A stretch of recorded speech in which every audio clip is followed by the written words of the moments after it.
اعوذ باللہ من الشیطان الرجیم بسم اللہ الرحمن الرحیم اللہم صلی علی سیدنا و مولانا محمد وعلی آلہ واصحابہ وبارک وسلم وصلی علیہ۔ السلام علیکم ناظرین، پروگرام عالم اور عالم کے ساتھ عامر لیاقت حسین حاضر خدمت ہے۔ ناظرین محترم، دنیا کا ہر رشتہ اور تعلق ہمیں دھوکہ دے سکتا ہے اور ہماری فریادوں اور التجاؤں کو رد کر سکتا ہے، مگر ہمارا رب کبھی ہماری پکار کو نظر انداز نہیں کرتا۔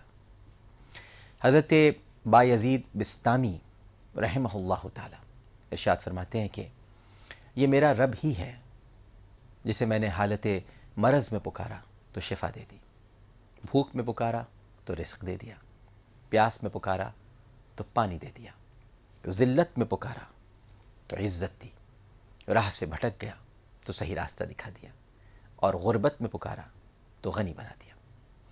اپنے رب کی ان تمام کرم نوازیوں اور رحمتوں کے باوجود ہم میں سے بعض بسا اوقات حالات کی گردشوں سے تنگ آ کر یہ شکوہ کر بیٹھتے ہیں کہ اللہ ہماری دعائیں نہیں سنتا، حالانکہ ایسا بالکل نہیں ہے۔ وہ ہماری ہر بات سنتا ہے اور جواب دیتا ہے، مگر ہم جیسے کم فہم اور بے عقل لوگ غور ہی نہیں کرتے۔ اللہ کا جیتا جاگتا کلام ہمارے درمیان موجود ہے جو اس کے پیارے حضرت محمد مصطفیٰ صلی اللہ علیہ وآلہ وسلم کے قلب اطہر پر نازل ہوا، اور جس میں ہمارے ہر سوال کا جواب موجود ہے، مگر بدقسمتی سے ہمیں اتنی توفیق نہیں ہوتی کہ ہم کبھی قرآن مجید کو ترجمہ اور تفسیر کے ساتھ پڑھ کر غور و فکر ہی کر لیں۔ قرآن کا شکوہ صرف ایک ہی ہے ناظرین محترم، قرآن نے کبھی یہ شکوہ نہیں کیا کہ اسے پڑھا نہیں جاتا، سب سے زیادہ اسی کو پڑھا جاتا ہے۔ دنیا کی سب سے زیادہ پڑھی جانے والی کتاب قرآن پاک ہے، تو اس کا یہ شکوہ ہی نہیں ہے۔ قرآن کا شکوہ تو یہ ہے افلا یتدبرون القرآن، تم مجھ پر غور نہیں کرتے۔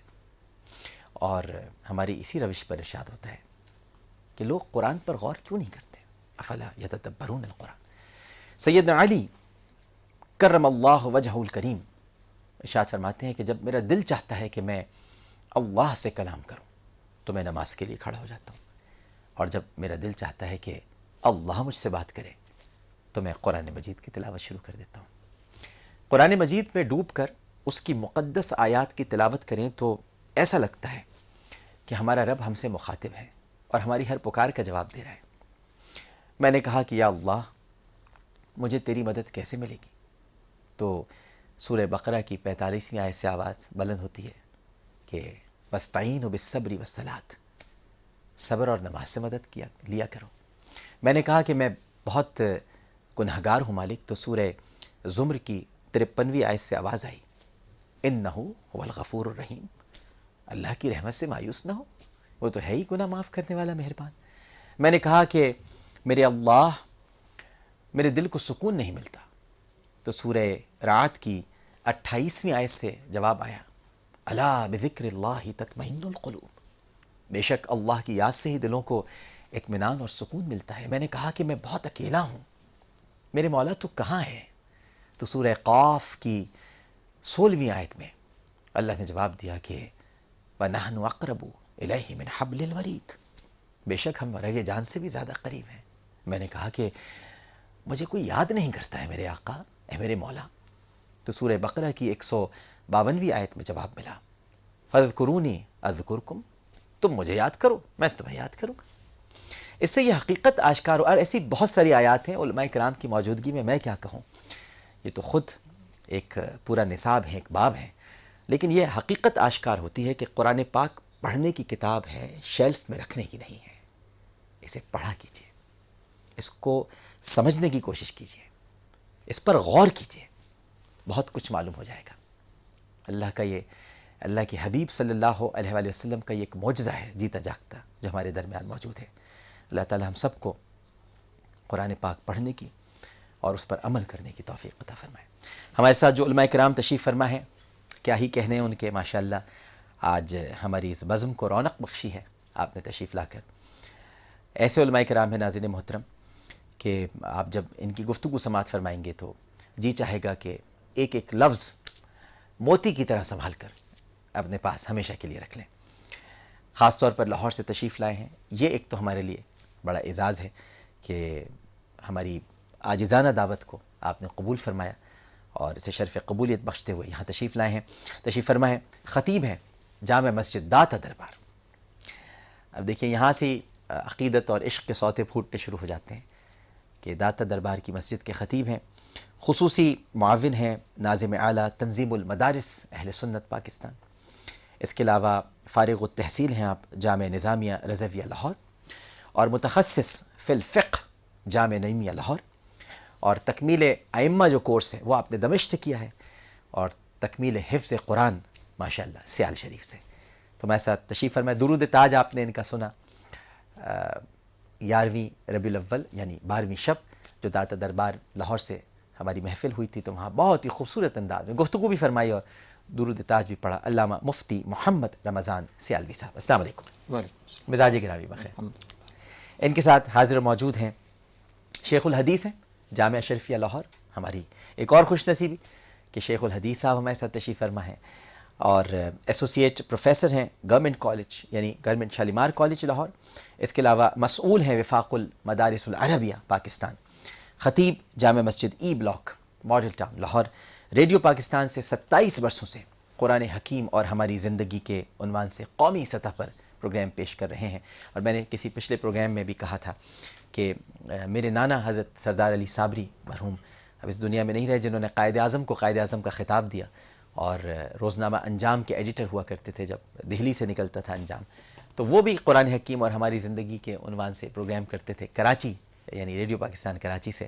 تو اس نسبت سے بھی بڑا گہرا تعلق ہمارا بن جاتا ہے کہ آج نانا نہیں ہے تو کم از کم پروفیسر مولانا محمد یوسف خان صاحب تشریف فرما ہیں جو 27 برسوں سے ماشاءاللہ قرآن حکیم اور ہماری زندگی بڑا ہی مشہور پروگرام. اب تو چونکہ میڈیا کا دور اس طرح سے الیکٹرانک میڈیا کا ہے کہ ٹیلی ویژن زیادہ لوگ دیکھتے ہیں, ریڈیو نہیں سنتے, اتنا زیادہ نہیں سنا جاتا. لیکن آج بھی گاؤں دیہاتوں میں جو ریڈیو سننے والے لوگ ہیں وہ جانتے ہیں کہ قرآن حکیم اور ہماری زندگی, اسی طرح مثنوی, مولانا مانوی, یہ کچھ پروگرام ایسے مشہور ریڈیو پاکستان کے تھے کہ انہی کو سنا جاتا تھا. پروفیسر مولانا محمد یوسف خان صاحب, السلام علیکم. وعلیکم السلام. مزاج گرامی. الحمدللہ. بڑی مہربانی آپ دونوں شخصیات کی کہ آپ تشریف لائے. پروگرام کے فارمیٹ کے مطابق بلا کسی توقف چلتے ہیں اپنی پہلی کال کی طرف, لیکن ساتھ ساتھ میں آپ سے سوال کر لیتا ہوں جو کہ West Point microwave oven کے لیے آپ سے کر رہا ہوں کہ نبی کریم صلی اللہ علیہ وآلہ وسلم کے کون سے چچا آپ کے دودھ شریک بھائی بھی تھے؟ دیکھیں یہ سوالات کرنے کا مقصد صرف اور صرف اتنا ہے, اور انعام تو ظاہر ہے کہ ہم دیتے ہیں آپ کو, کہ کتابوں کی طرف بڑھ جائیں, آپ مطالعے کا شوق پیدا ہو, جستجو ہو, بڑوں سے پوچھنا تو شروع کریں, یہ تکے بازیوں سے باہر نکلیں اور پھر کتابیں کھولیں, پتہ ہو صحابہ سے محبت اسی طرح بڑھے گی, نبی کریم صلی اللہ علیہ وآلہ وسلم سے پیار جو کہ ہمارے ایمان کا جزو اور حصہ ہونا چاہیے اور زیادہ قوی اور توانا ہوگا جب صحابہ کا تذکرہ ہوگا. تو آپ نے بتانا ہے کہ کون سے چچا ہیں جو آپ کے دودھ شریک بھائی بھی تھے. فارمیٹ کے مطابق پہلی کال. السلام علیکم. جی جی السلام علیکم. السلام علیکم. وعلیکم السلام جناب, کون صاحب بات کر رہے ہیں؟ جی میں لاہور سے بول رہا ہوں, آواز بالکل نہیں آ رہی تھی, اب آپ کی آواز اچھا جناب, سوال کیجئے. ہاں جی ڈاکٹر صاحب بول رہے ہیں؟ جناب بول رہا ہوں جناب. جناب ڈاکٹر صاحب ماشاءاللہ ماشاءاللہ. جناب میں ڈاکٹر صاحب آپ سے یہ تھا سوال تھا ایک تو کہ جو بیوی ہیں جی جی جی وہ نہایت ہی نافرمان ترین عورت, اور میرے علم میں نہیں ہوتا کہ وہ کہاں جا رہی ہیں, نہ کبھی وہ پوچھ کے گئی ہیں. اور دوسرے نمبر پہ کہ اگر وہ کسی اسلامی مجلس جس میں ملاپ بھی شامل ہے, مجالس بھی شامل ہیں, اللہ محمد کا جہاں پہ ذکر ہوتا ہے وہاں پہ بھی جاتی ہیں اور میرے علم میں نہیں ہوتا, تو قرآن اور سنت کی روشنی میں آپ مجھے واضح کریں کہ یہ کیا یہ ساری قبولیت ہے؟ اچھا ایک بس مجھے جواب دے دیجئے گا, پھر میں یہ سوال تو ظاہر علماء کرام کے سامنے رکھوں گا کہ آپ کو کیا برا لگتا ہے میلاد میں ان کا جانا یا کسی دینی محفل میں جانا؟ جی برا نہیں, دیکھیں نا نہیں وہ میں سمجھ گیا آپ کی بات, وہ میں سمجھ گیا کہ آپ کو بتاتی نہیں ہے, لیکن ویسے پوچھ رہا ہوں میں, اپنی تعلیم کے لیے پوچھ رہا ہوں, آپ کو برا تو نہیں لگتا ان کا جانا اس میں؟ جی برا تو لگتا ہے. یعنی میلاد میں جانا برا لگتا ہے آپ کو؟ نہیں نہیں نہیں نہیں نہیں نہیں نہیں, اللہ معافی دے, اللہ پاک مجھے معاف کرے, بہت گناہگار بندہ ہوں. جی جی لیکن ایسی نہیں قطعی طور پہ نہیں. اچھا بس آپ کو یہ برا لگتا ہے کہ چونکہ آپ کو بتاتی نہیں ہے, آپ کو بتا دیں تو بہت اچھا رہے گا. جی جی جی جی ہاں ٹھیک ہے، اگر آپ کو بتا کے چلی جائے تو اس میں کوئی حرج بھی نہیں ہوگا. آپ یہ چاہتے ہیں، آپ یہ چاہتے ہیں. جی بالکل. اچھا، اور نافرمان کیا کیا ہے؟ آپ نے کہا بہت ہی شدید نافرمان ہے، تو مجھے وہ شدید بھی تو بتائیں. یہ تو چلیں زبان درازی. اچھا، زبان درازی، ذرا سی بات پہ بہت زیادہ الزامات لگانے، بہت زیادہ غصے ہونا. سب سے بڑی بات ہے کہ زبان. تو آپ انہیں پیار بہت کرتے ہوں گے نا، اس لیے شروع سے ایسی ہوں گی وہ.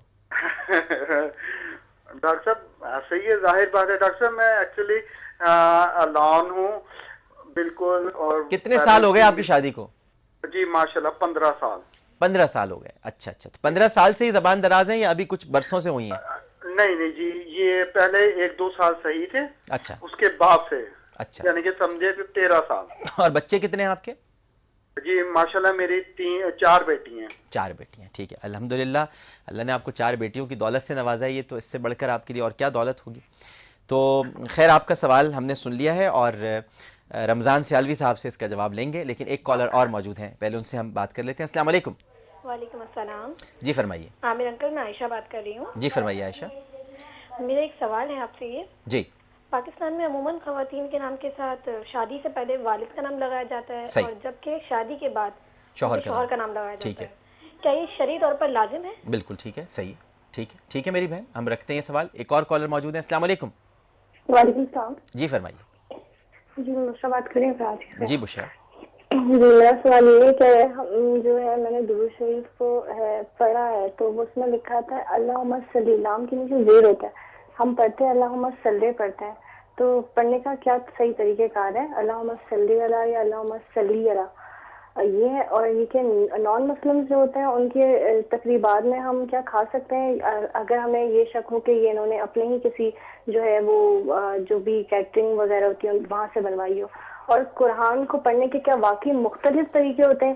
کیونکہ ایک میں نے یہ اللہم صلی علی اور اللہم صلی علی کے متعلق جو ہے ذکر کیا کسی اپنی دوست سے، تو انہوں نے مجھے بتایا کہ حضور صلی اللہ علیہ وسلم کے زمانے میں جو ہے وہ ایک بندہ جو ہے وہ مسجد میں قرآن کی تلاوت کر رہا تھا، تو لوگوں نے اس کو سنا اور پھر اس کے بعد جو ہے وہ اسے لے گئے چلے گئے حضور صلی اللہ علیہ وسلم کے پاس کہ آپ جو ہے یہ بندہ تو قرآن صحیح سے نہیں پڑھ رہا. آپ نے کہا چلو آپ میرے سامنے پڑھو. جب اس بندے نے حضور صلی اللہ علیہ وسلم کے سامنے یہ قرآن پڑھا تو انہوں نے کہا سبحان اللہ، اور کہا کہ قرآن پڑھنے کے مختلف طریقے ہوتے ہیں. کیا یہ واقعہ درست ہے اور واقعی قرآن پڑھنے کے مختلف طریقے ہوتے ہیں؟ ٹھیک ہے، بالکل صحیح. علامہ مفتی محمد رمضان سیالوی صاحب، آغاز آپ سے کرتے ہیں. بیگم زبان دراز ہیں، اجازت دے کر نہیں جاتی ہیں، پہلے بہت اچھی تھیں 2 سال تک، اس کے بعد پھر تھوڑی سی گڑبڑ ہو گئی، آپ کیا فرمائیں گے؟ بسم اللہ الرحمن الرحیم. میں سب سے پہلے تو آپ کا بھی شکر گزار ہوں بڑی نعمت اور آپ کے لیے دعا گو بھی ہوں. بہت اللہ شکریہ، کریم بہت شکریہ. تبلیغ اسلام کے لیے آپ کی مساعی جمیلہ کو آمین ثم قبول و منظور ثم فرمائے. سوال میں کئی سوال ہیں جی، لیکن ظاہر ہے ہم فوکس رکھیں گے ان کی خاص بات پر. پہلی بات تو یہ ہے کہ ایک مرد کو عورت کی نفسیات کا علم ہونا ضروری ہے کہ اللہ نے اس کو کس خمیر اور کس مزاج کا کتنی بنایا. خوبصورت بات کی آپ نے، واہ. اب ان کا یہ کہنا ہے کہ 2 سال تک وہ ٹھیک تھیں اور اس کے بعد ہوئیں، تو اب یہ انہیں خود سوچنا چاہیے کہ اگر وہ 2 سال تک ٹھیک تھیں تو اس کے بعد یہ کیوں ہوئی؟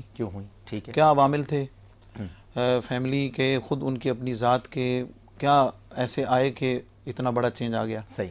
یہ بھی قابل غور ہے جی، ان کے جو محترم ہسبینڈ ہیں ان کے لیے. صحیح. دوسری چیز یہ کہ جو محترمہ خاتون ہیں تو انہیں یہ کبھی نہیں بھولنا چاہیے کہ حسن اخلاق اور اپنی زبان کو کنٹرول رکھ لینا ایک اتنا بڑا انعام اور اتنی بڑی نعمت ہے کہ حضرت علی المرتضیٰ رضی اللہ تعالیٰ عنہ کا فرمان ہے کہ انسان اپنی زبان کے نیچے چھپا ہوا ہے. کتنی خوبصورت بات ہے کہ جب وہ بولتا ہے تو اس کی شخصیت ظاہر ہو جاتی ہے. بالکل. تیسری چیز یہ کہ جو باہم ایک دوسرے کے حقوق ہیں میاں بیوی کے، ان کو پیش نظر رکھنا چاہیے کہ اسلام نے کس حد تک خصوصاً معاملات میں مرد کی تابعداری، حسن سلوک اور ان چیزوں کا حکم دیا ہے. یہ تو وہ پہلو ہیں جو ان کے لیے اس معاملے کے حل کرنے میں مددگار ثابت ہو سکتے ہیں. بالکل صحیح. اب چونکہ انہوں نے اس کی شرعی حیثیت پوچھی ہے تو شرعی حیثیت یہ ہے کہ یہ شریعت کا مسئلہ موجود ہے کہ عورت حج کے لیے بھی، عمرہ کے لیے بھی اپنے شوہر کی اجازت کے بغیر نہیں جا سکتی. نہیں جا سکتی. نفل روزہ، اور حج فرض نہیں نفل کے لیے. نفل، جی. نفل روزہ اپنی شوہر کی اجازت کے بغیر نہیں رکھ سکتی، اس کی وجہ یہ ہے کہ اس کا ایک حق منسلک ہے اپنے شوہر کے ساتھ، صحیح، جس کی ادائیگی اس کے لیے ضروری ہے۔ اب اس کی روشنی میں اگر ہم دیکھیں تو شریعت اسلامیہ اس بات کی قطعاً اجازت نہیں دیتی کہ وہ ان کو بتائے بغیر کسی بھی ایسی مشغولیت کی طرف جائیں کہ جس کا انہیں علم نہ ہو۔ اور قرآن کریم نے ایک مومنات جو ہماری مستورات ہیں ان کی ایک صفت سورۃ النساء میں بیان فرمائی ہے، وہ تفصیلی آیت کے بعد اس کا حصہ ہے کہ حافظات للغیب بما حفظ اللہ، وہ حفاظت کرنے والی ہوتی ہیں۔ اس کا بڑا وسیع مفہوم ہے۔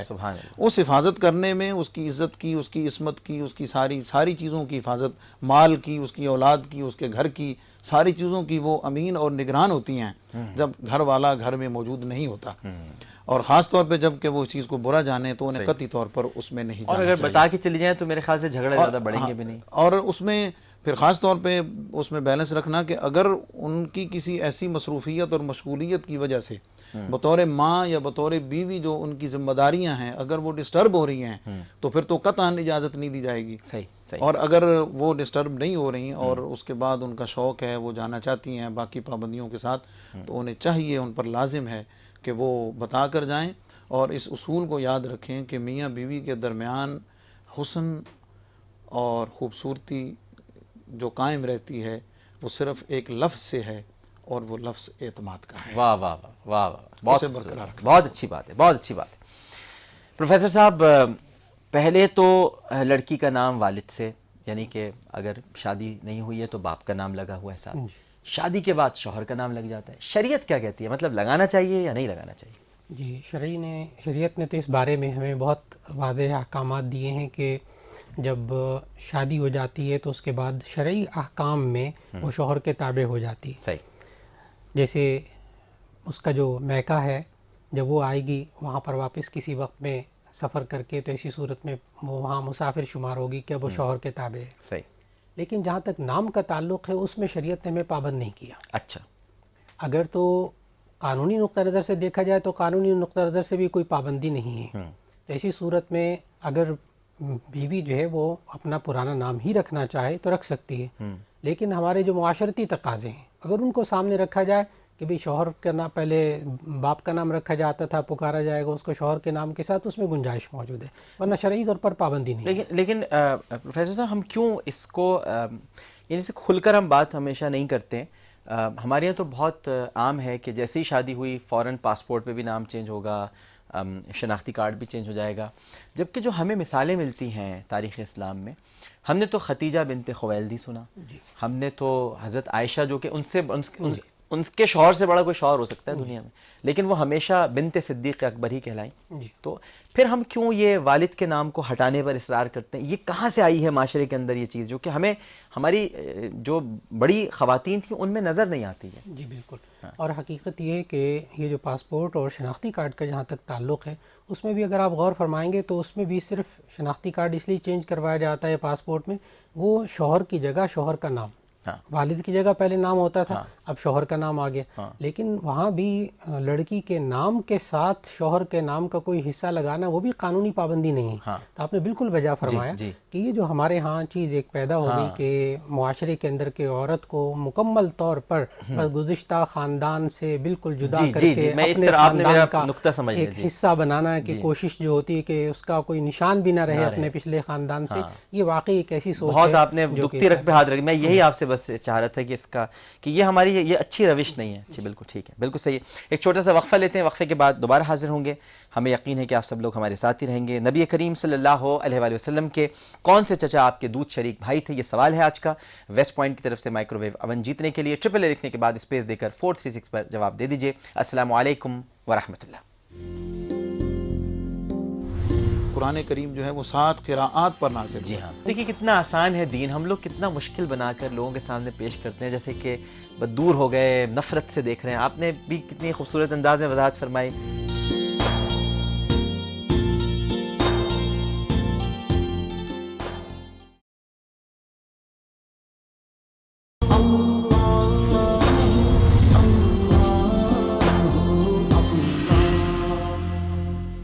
السلام علیکم ورحمۃ اللہ۔ عالم اور عالم میں خوش آمدید، اور چلتے ہیں آپ کے سوالات کے جوابات کی طرف۔ علامہ مفتی محمد رمضان سیالوی صاحب کی طرف چلتے ہیں، اور سوال ہم سے پوچھا گیا، تین حصے ہیں سوال کے۔ پہلا سوال ہماری بہن کا یہ تھا کہ سلی اور سلے جو بات ہو رہی تھی کہ اس میں قرات کا کیا طریقہ ہے، کیسے اس کو پڑھا جائے گا، اگر زیر لگا ہوا ہے تو کیسے اس کی ادائیگی کس طرح سے ہوگی۔ تو اب ظاہر ہے کہ ماشاءاللہ ہمارے ساتھ حفظ قرآن بھی کیا ہوا ہے رمضان سیالوی صاحب نے، پھر درود بہت پیار سے پڑھتے ہیں، تو درود کے متعلق اچھا جواب تو رمضان سیالوی صاحب سے ہی لیں گے، اور اس پر کچھ گفتگو پروفیسر مولانا محمد یوسف خان صاحب سے بھی گزارش کریں گے کہ ضرور کریں۔ اور ساتھ ساتھ ان کے 2 سوالات اور بھی تھے۔ ایک تو یہ جو غیر مسلموں کے ساتھ جو کھانے پینے کا معاملہ ہے، اور جو کیٹرنگ اگر ان کی ہے تو کیا وہ کیٹرنگ ہم کروا سکتے ہیں، ان کے ساتھ ہم کھا پی سکتے ہیں۔ اور اس کا ایک تیسرا حصہ بھی تھا سوال کا کہ قرآن پاک کی تلاوت کے مختلف طریقے، تو وہ اس کے پہلے حصے میں ہی ظاہر ہے کہ شامل ہو جائے گا، تو میں رمضان سیالوی صاحب سے گزارش کروں گا کہ ہم اس کا جواب دیں۔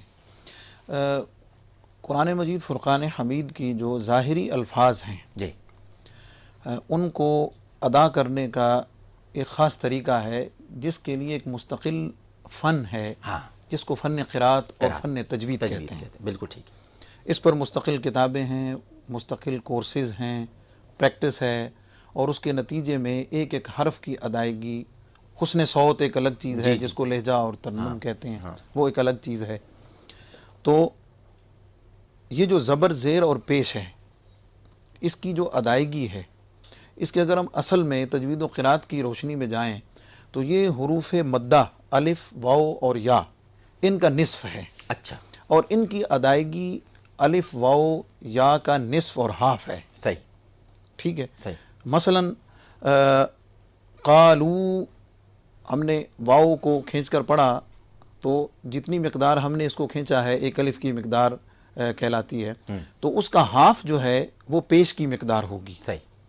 تو اب جب ہم پیش کی مقدار ہاف پڑھیں گے تو اس کی ادائیگی الحمدو نہیں ہوگی، ہاں، بلکہ الحمدو۔ الحمد، اور ہماری اس اصطلاح میں اس کو معروف اور مجہول کے نام سے تعبیر کرتے ہیں کہ قرآن کریم کی حرکات و سکنات اور قرآن کریم کی جو مکمل قرات اور تجوید ہے وہ معروف طریقے پر ہے، اور اگر اس طریقے کی پریکٹس نہ ہو اور خود سے جب پڑھا جاتا ہے اردو لب و لہجے میں یا بغیر کسی قاری اور استاذ کی مشق کے، تو اس طریقے سے جو ادائیگی ہوتی ہے وہ مجہول کہلاتی ہے۔ صحیح۔ جیسے الحمدللہ، ہاں، یہ مجہول ادائیگی ہے جو قرآن کریم کے الفاظ اور حرکات کی ادائیگی کے لیے ٹھیک نہیں ہے۔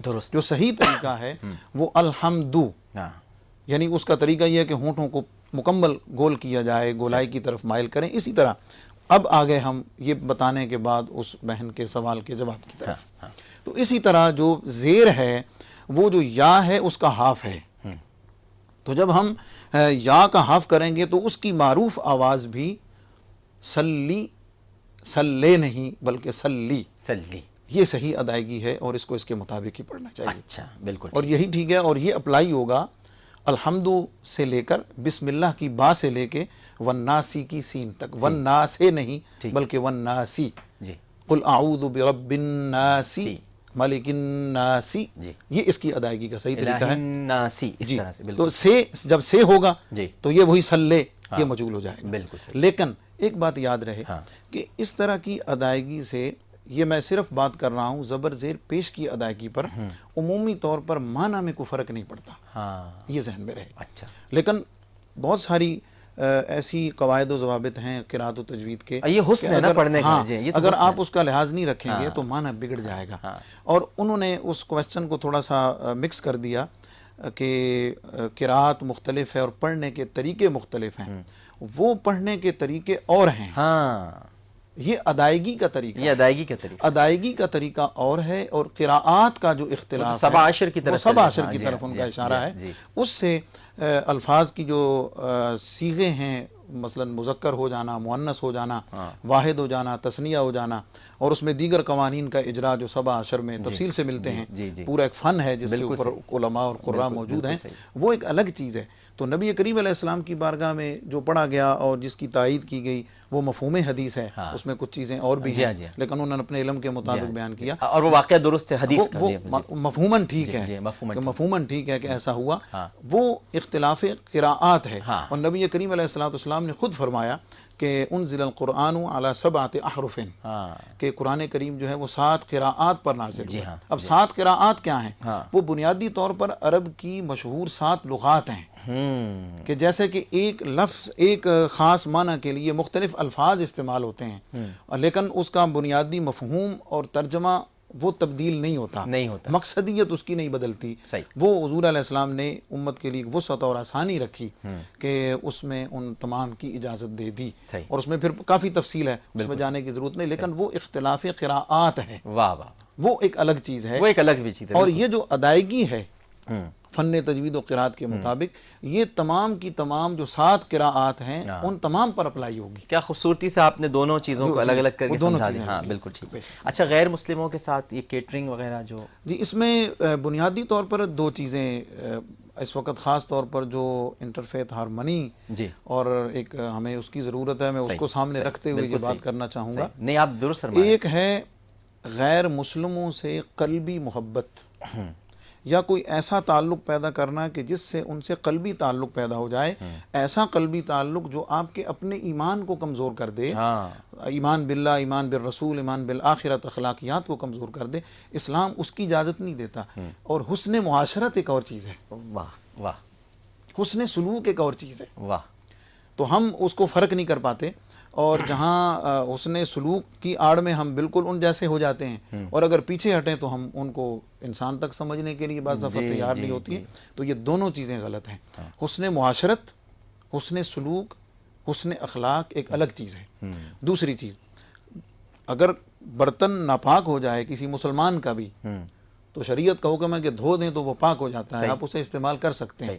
تو ان کا اگر کیٹرنگ کا کام ہے تو برتن یقیناً دھلے ہوئے آئیں گے، صاف ستھرے آئیں گے، غذائیں آپ کی پکی ہوئی آئیں گی، حلال چیزیں ہوں گی، تو اس میں قطعاً کوئی ایسی بات نہیں ہے کہ جو مطلب ہے۔ اور ساتھ بیٹھ کے کھا بھی سکتے ہیں۔ ساتھ بیٹھ کے کھانے میں بھی یہی ہے کہ ساتھ بیٹھ کے کھانا، میرے آقا کریم نے تو غیر مسلموں کو لقمے اپنے ہاتھ سے کتنی پیاری بات، کتنی پیاری بات کہی آپ۔ تو یہ اس نیت سے ہو کہ یہ میرے حسن اخلاق سے متاثر ہو، میرے قریب آئے اور میرے دین کو دیکھے کہ یہ کتنا اچھا مذہب ہے، اس مذہب کے ماننے والے کتنے حسن اخلاق والے ہیں، کتنے پیار والے ہیں، اس نیت سے ہو تو قطعاً کوئی خرابی نہیں ہے۔ لیکن اگر کوئی اور اس میں اگر اپنے وہ ایمان کا کوئی کہیں خدشہ ہوتا ہے تو پھر ظاہر ہے اسلام اس میں منع کر دے گا۔ بالکل ٹھیک ہے، بالکل صحیح۔ آپ اس میں کچھ میں چاہ رہا تھا کہ مفتی شفیع صاحب رحمۃ اللہ علیہ نے معارف القرآن میں ایک بات لکھی جو کہ علامہ محمد رمضان سیالوی صاحب کی پوری باتوں کی واقعی اس کی تائید ہوتی ہے۔ اس سے فرمائے کہ غیر مسلموں کے ساتھ 4 درجات ہیں، ایک ہے معاشرت،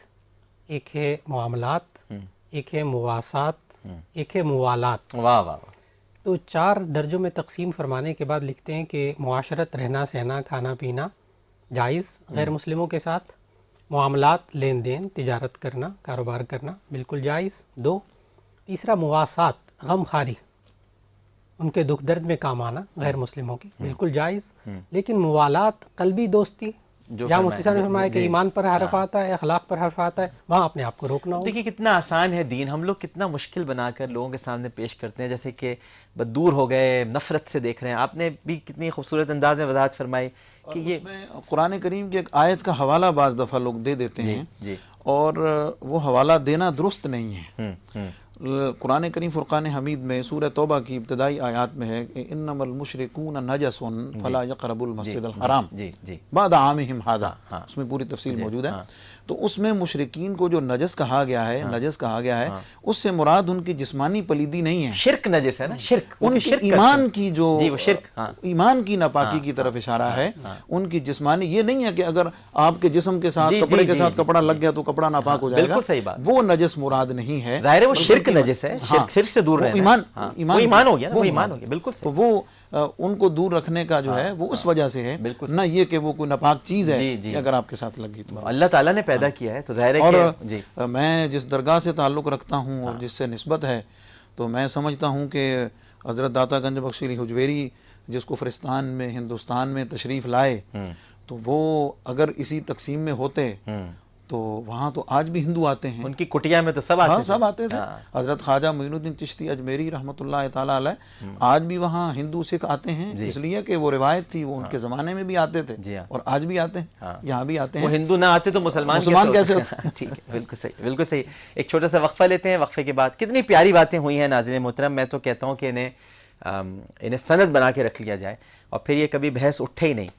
اور وہ قلبی تعلق، بس کتنے اب آپ سمجھنے والی بات ہے کہ قلبی تعلق نہ ہو، باقی حسن معاشرت ہے، حسن سلوک ہے. یہ تو ہمیں ہمارا دین سکھاتا ہے کہ حسن اخلاق یہ تو ہمارے دین کا بنیادی جزو ہے. اخلاق اگر ہمارے درمیان نہیں ہے اور ہمارے اندر موجود نہیں تو پھر رہا کیا. ایک چھوٹا سا وقفہ. السلام علیکم ورحمۃ اللہ. یہ زندگی اللہ تعالیٰ نے انسان کو امانت کے طور پر دی ہے اور اس کا مقصد ہے اللہ کی عبادت کرنا، ساری زندگی کو اللہ کے احکام کے مطابق چلانا.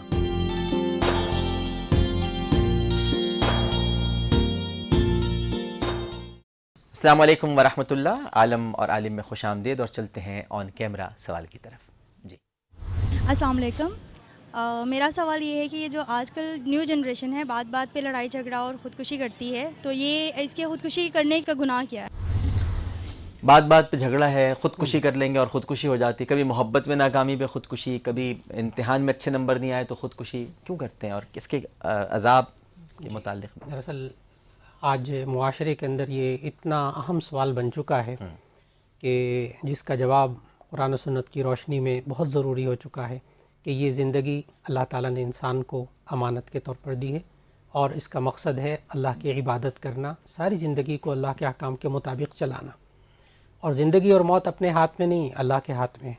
لیکن جب یہ انسان اپنے اختیار سے اس زندگی کو غلط استعمال کرتا ہے، یہی اس کے لیے عذاب بن جاتا ہے. اور پھر اتنا سخت عذاب ہے اس خودکشی کا کہ نبی صلی اللہ علیہ وسلم نے فرمایا کہ جو کوئی شخص کسی تیز دھار چیز کے ذریعے یا کسی زہر کے ذریعے اپنی زندگی کو ختم کر لیتا ہے تو وہ زہر اس کے قیامت کے دن اس کے ہاتھ میں ہوگا اور اس کو پیے گا. اور پھر ترمذی کی ایک حدیث موجود کہ نبی صلی اللہ علیہ وسلم نے فرمایا کہ اگر کوئی تیز دھار چیز کے ذریعے اپنے آپ کو قتل کر ڈالتا ہے تو ایسی صورت میں وہ قیامت کے دن وہی چیز اپنے پیٹ کے اندر گھونپتا رہے گا.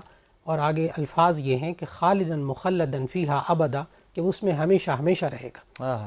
اور یہاں تک کہ نبی صلی اللہ علیہ وسلم نے اس عمل کو بھی اتنا ناپسند فرمایا کہ جامع ترمذی میں ایک روایت ہے کہ نبی صلی اللہ علیہ وسلم کے اس وقت ایک شخص نے خودکشی کر لی کسی بھی وجہ سے.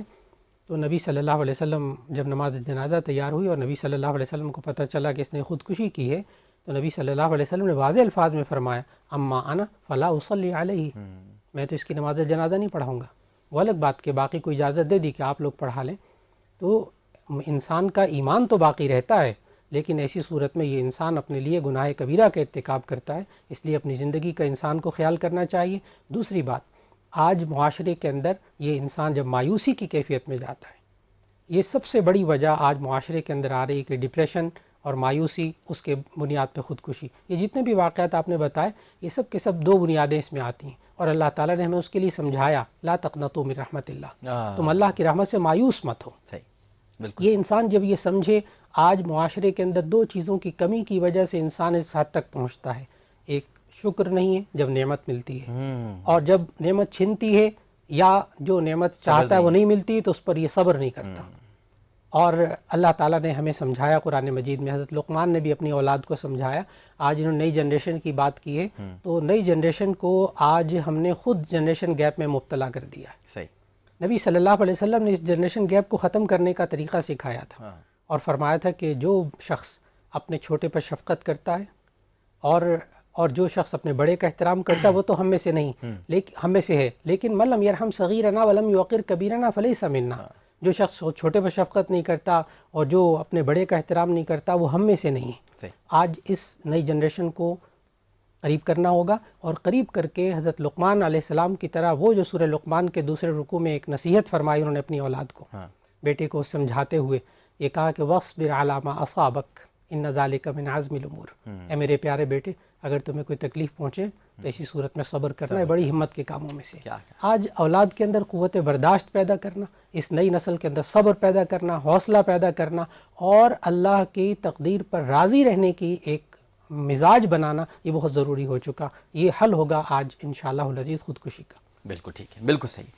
میں بہت شکر گزار ہوں علامہ مفتی محمد رمضان سیالوی صاحب آپ کا اور پروفیسر مولانا محمد یوسف خان صاحب آپ کا. دونوں شخصیات عالم اور عالم میں تشریف لائیں. ناظرین اس کے ساتھ ہی عالم اور عالم کا وقت اپنے اختتام کو پہنچتا ہے. ہم نے آپ سے سوال کیا تھا کہ نبی کریم صلی اللہ علیہ وآلہ وسلم کے کون سے چچا آپ صلی اللہ علیہ وآلہ وسلم کے دودھ شریک بھائی بھی تھے. تو اس کا جواب ہمیں دیا ہے, مجھے بتایا گیا ہے حیدرآباد سے ونر ہیں جناب اعظم شیخ صاحب. آپ کو بہت بہت مبارک ہو. ویسٹ پوائنٹ کی طرف سے مائکرو ویو اوون, اور جواب ہے حضرت حمزہ بن عبد المطلب رضی اللہ تعالی عنہ, جن کو امیر حمزہ بھی کہا جاتا ہے. ناظرین محترم, نبی کریم صلی اللہ علیہ وآلہ وسلم کے اتنے محبوب چچا تھے کہ جب تک آپ ایمان نہیں لائے تھے اور آپ کو صرف اتنا پتہ چلا تھا, آپ شکار کے شوقین تھے, شکار پر تشریف لے گئے تھے, لیکن جب آپ کو پتہ چلا کہ حرم میں کچھ لوگوں نے نبی کریم صلی اللہ علیہ وآلہ وسلم پر حملہ کرنے کی کوشش کی ہے, اور اس کے نتیجے میں اگر آپ کے علم میں ہو یہ واقعہ کہ سیدنا ابو بکر صدیق رضی اللہ تعالیٰ عنہ شدید زخمی ہوئے تھے, گھائل ہوئے تھے, یہاں تک کہ قریب المرگ ہو گئے تھے. اور پھر وہ عشق کا ایک الگ واقعہ ہے کہ وہ بیتاب تھے کہ میرے آقا سلامت ہیں کہ نہیں ہیں, میں بس ان کو دیکھنا چاہتا ہوں. تو جب یہ اطلاع ملی تھی سیدنا امیر حمزہ رضی اللہ تعالیٰ عنہ کو, تو آپ واپس تشریف لاتے ہی حرم میں پہنچے تھے اور ایک ایک کا نام لے کر یہ پکار کے کہا تھا اگر کسی نے اپنی ماں کا دودھ پیا ہے تو حمزہ کے سامنے آ کر کھڑا ہو تاکہ وہ اپنے بھتیجے کا بدلہ لے. اس وقت تک آپ کو علم نہیں تھا کہ نبی کریم صلی اللہ علیہ وآلہ وسلم اعلان نبوت کر چکے ہیں, کیونکہ نبی تو پیدائشی تھے, اعلان نبوت کیا 40 برس کی عمر میں. تو جیسے آپ کو یہ پتہ چلا تو آپ اسی حالت میں تشریف لے گئے نبی کریم صلی اللہ علیہ وآلہ وسلم کے پاس اور ان سے پوچھا کہ تم کیا پیغام لائے ہو.